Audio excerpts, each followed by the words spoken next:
എന്ന് പറയണ നിമിഷം എന്തിനു വേണ്ടിയാണോ ഭാഗവതം വായിക്കുന്നത് അതിന്റെ നേരെ കടവിരുദ്ധമായിട്ടുള്ള കെട്ടിൽ പ്രകൃതി അവിടെ നമ്മളെ പിടിച്ചു കെട്ടിയിടും.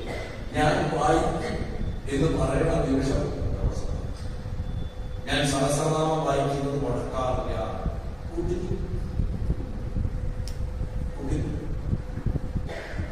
പറയാറുണ്ട് വഴിയിൽ പ്രകൃതിക്ക് അതീതമായിട്ട് നമ്മുടെ പ്രകൃതത്തിനൊക്കെ അതീതമായിട്ട് സാക്ഷിയായിട്ട് ആത്മാവിനെ തിരിച്ചറിയും. ഈ വിദ്യയാണ് വേറെ ഒരു മോഡൽ വെച്ചിട്ട് ഞാൻ കൃഷ്ണായനത്തിൽ കുറച്ചെങ്കിലും പറയാൻ ശ്രമിച്ചത് 2 ദിവസം കൊണ്ട്.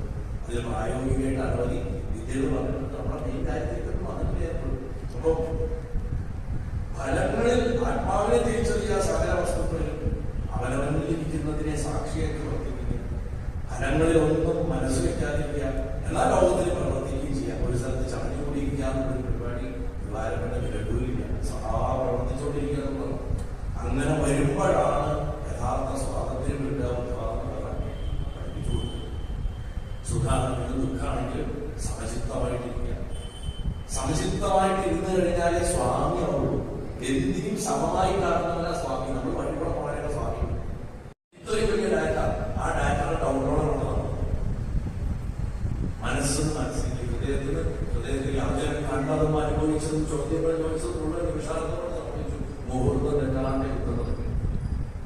അങ്ങനെയുള്ള സ്ഥലത്ത് നിന്ന് പക്വമതിയായിട്ടുള്ള ഒരു അന്വേഷണ ഒരു സീക്കറെ സംബോധന ചെയ്യണമെന്ന് ബുദ്ധഗീതയിലെത്തിക്കും. അതുകൊണ്ട് ബുദ്ധഗീത ആവശ്യമില്ല. അറിവ് വർദ്ധിച്ച് നിൽക്കുന്ന എല്ലാ തരത്തിലും വിജ്ഞാനം, നമ്മുടെ വേൾഡ്ലി നോളജ്, രാഷ്ട്രീയമായിട്ടുള്ള സാങ്കേതികമായിട്ടുള്ള എന്ത് തരം അറിവ് വർദ്ധിച്ചു നിൽക്കുന്ന ഒരു വ്യക്തിക്ക്, ചോദ്യങ്ങൾ ചോദിക്കുന്ന ഒരു വ്യക്തിക്ക് വേണ്ടിയിട്ടുള്ള അർജുനൻ എല്ലാം ഉണ്ടായിരുന്നെങ്കിലും തകർന്ന അവസ്ഥയിൽ മുന്നിൽ എന്താ ചോദിച്ചു കഴിഞ്ഞാൽ നിൽക്കുകയാണ്. താൻ മരിക്കാം, തന്റെ ഉറ്റവരെ മരിക്കാം, എതിർവശത്തുള്ളവരെ മരിക്കാം, ആരും മരിക്കാം. ഇതിൽ സ്നേഹത്തിന്റെ സംഘടന വല്ലാത്തൊരവസ്ഥയിൽ നിന്നുള്ള അർജുനൻ ഇത് തരും. ഉദ്ധവൻ അങ്ങനെയല്ല. ഉദ്ധവന്റെ ഒറ്റ ഫോക്കസ് ഉണ്ട്. ഏറ്റവും